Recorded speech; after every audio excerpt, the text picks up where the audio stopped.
Waterworks.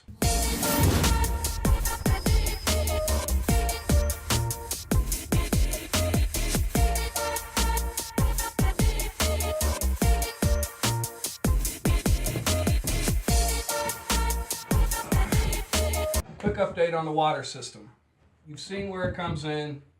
You've seen where I'm pulling it out. Then it comes around into this overflow. Down here, I've got it going into a 1/2 inch PEX line. And that PEX line comes into this water pump. And then the water pump pushes it through this filtration system. It's a 3-stage filter that it's going through that takes it all the way down to carbon filter. It's still not potable. It's not reverse osmosis, which that's going to come later, but it's going to serve the purposes for what I need right now. Since I'm not living down here yet, I don't need potable water. I just need water to wash my hands or do whatever I need to do with it. So once it goes through the filter, it gets pushed through the 1/2 inch PEX up to this spigot. Now this is a garden hose spigot, and the reason I did that instead of putting it into a faucet, obviously I'm in a shed, and I wanted the ability to use a garden hose if I needed, but I didn't want to put a garden hose outlet on the outside because when you're collecting rainwater it disappears pretty quick if you use a lot of it. And since I'm not down here every day, I didn't want to have a spigot on the outside for some random hunter to walk by and open the spigot and leave it open and empty out my water tank. So I wanted a garden hose spigot, and I wanted it inside where only I could access it and I could turn it on. That's gonna gives me the control over my water usage, and I don't have to worry about any kind of outside forces using my water. So that's just kind of an update on the water system. I didn't do a video with the installation of the pump or the filter or the spigot or the solar. I've got solar in as well, which is actually the solar power is actually what's running this pump here. I didn't do a video over that because I actually had help. My dad came down with me and helped me out with getting all this installed, and I wanted to take advantage of having the extra set of hands, and I wanted to get as much done as I possibly could. So I didn't make a video over the solar or the finishing the installation of the water system. But I wanted to update you on the finishing of the water system. And this 2-inch pipe here that goes into the floor, that is the drain for my sink. My sink just sets on top of this, and the drain for the sink actually fits perfectly inside of this hole. I wanted to be able to move the sink because, as you can see, where the sink sits right under this spigot is actually where my pump is. So I wanted to be able to remove the sink. It's not going to be mounted to the floor or anything. It's basically just going to sit on top of this, where it's going to drain out straight underneath the shed here. But because of where the water pump is, I want, in case something happens to the water pump and I need to replace it, I didn't want to have to go through a bunch of removal steps to get the sink out to replace the pump. So in order to make that as easy as possible, I pretty much just rest the sink on top of this, and I can pull it out and put it back in as I need to gain access to this pump. Now the pump is running off of solar, and so we're going to go ahead and go over solar right now.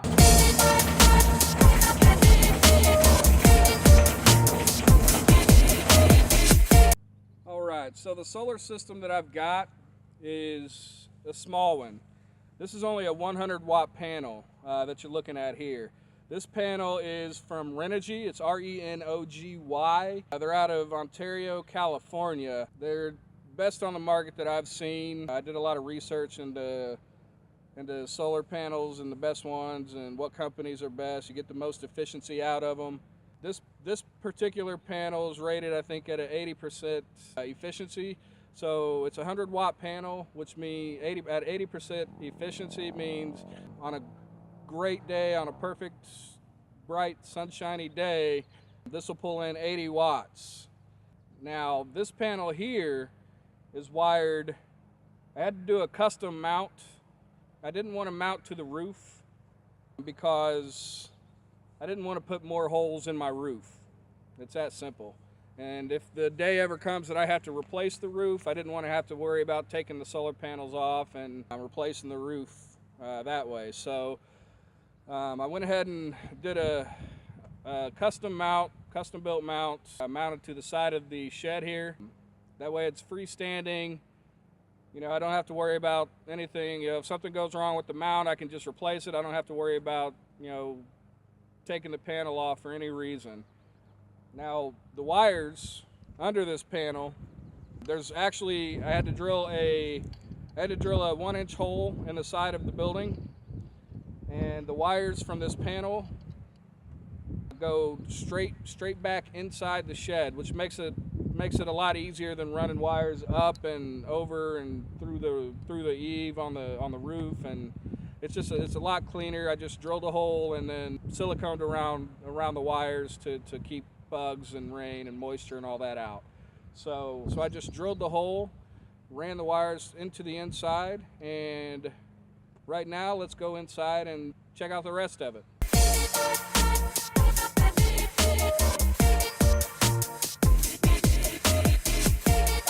So here we are inside. The solar panel wires, you can see them running up there. That's coming in from the solar panel. I drilled the hole. Now it's behind the rain tank, so I can't really get back there to show you where it comes in. But I drilled the hole right down there.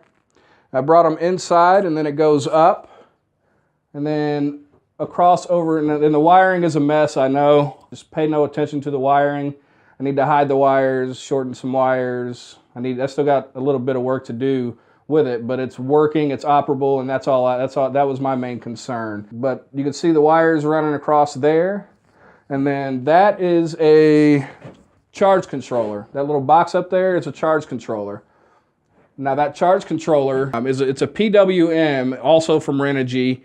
It's a PWM, which is basic. It's the basic charge controller, the most basic you can get. This is a PWM. It's a pulse width modulator, I think is what it stands for. Basically acts as a battery tender. If you have a motorcycle or a garden tractor or anything that you store over the winter, you probably know what a battery tender is. Basically, it just maintains batteries. It determines if a battery needs to be charged, and it supplies the power to charge that battery as it needs. So it prevents your battery from overcharging, overheating, and it also supplies it also determines the amount of electricity needed to charge the battery.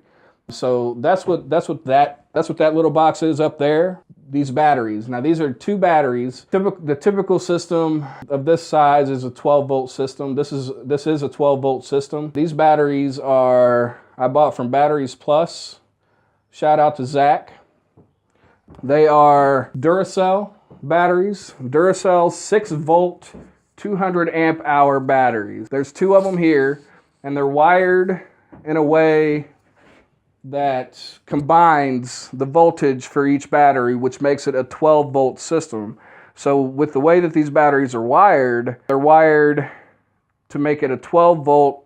Essentially, it's one 12-volt 200 amp hour battery, and these batteries are what supplies the electricity for anything that I need it for. Right now, the only thing I need electricity for is to charge power tool batteries and use any kind of plug-in power tool that I have, which I think I've only got one plug-in jigsaw, but I've also got a battery-powered jigsaw, so I doubt I'll ever use the plug-in. But because I'm not supplying electricity to a lot of electrical components, I don't need a very big system right now.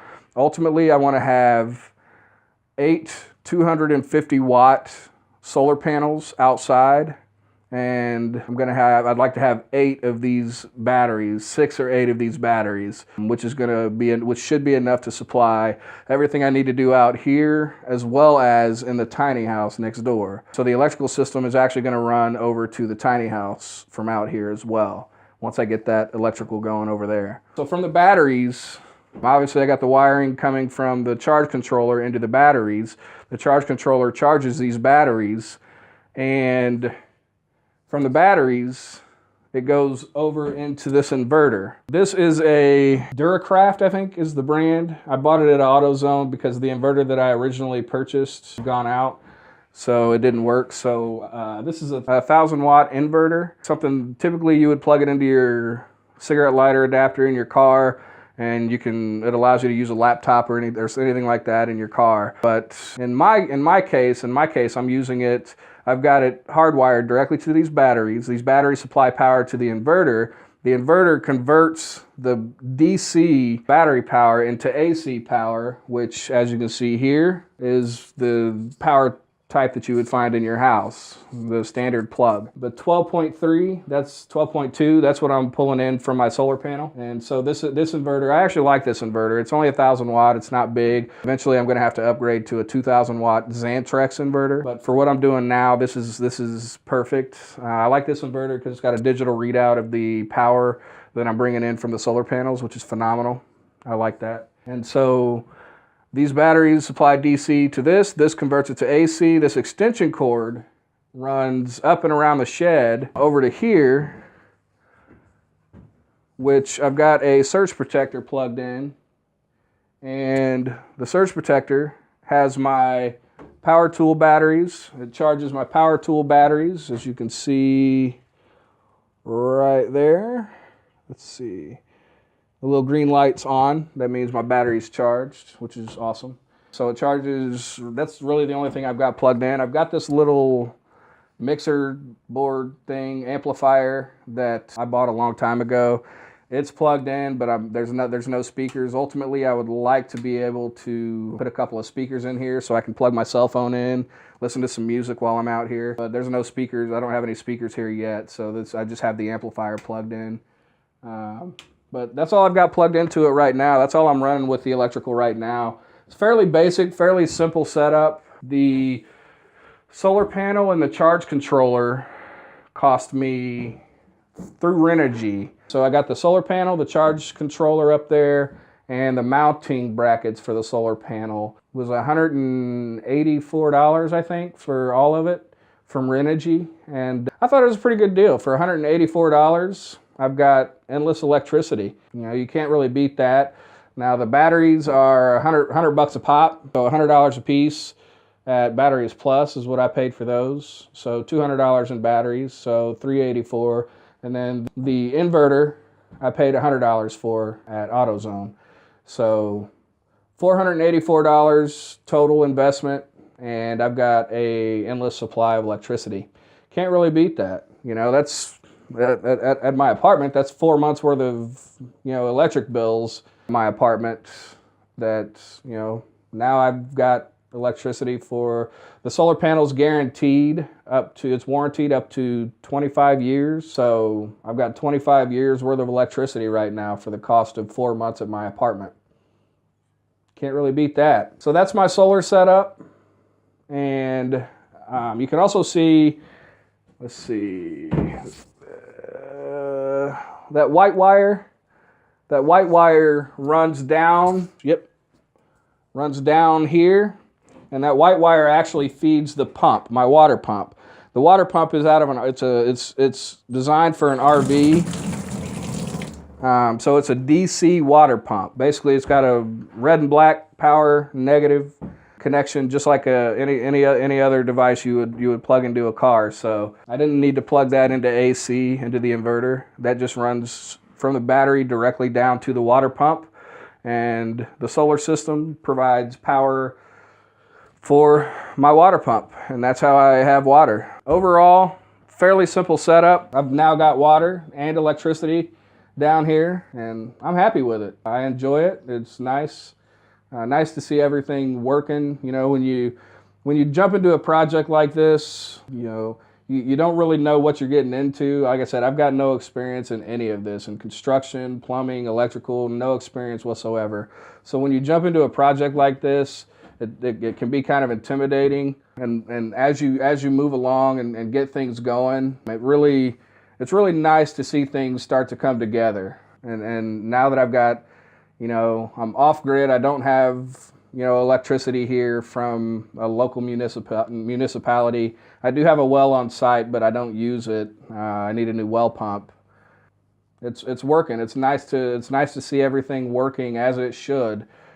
It kind of motivates me to keep moving forward with the project. So that's what I got going on here. Everything. I just wanted to give you guys an update. Like I said, I wasn't able to video finishing the water or setting up the solar. So I wanted to give you guys an update on that and let you know and show you how it's all set up and how it's all wired. Everything's going great. Everything's going great. And so now that I've got water and I've got electricity, I can start getting things going over at the tiny house and start getting my electrical, my plumbing and all that going over there and start getting this place livable. So that's where I'm at.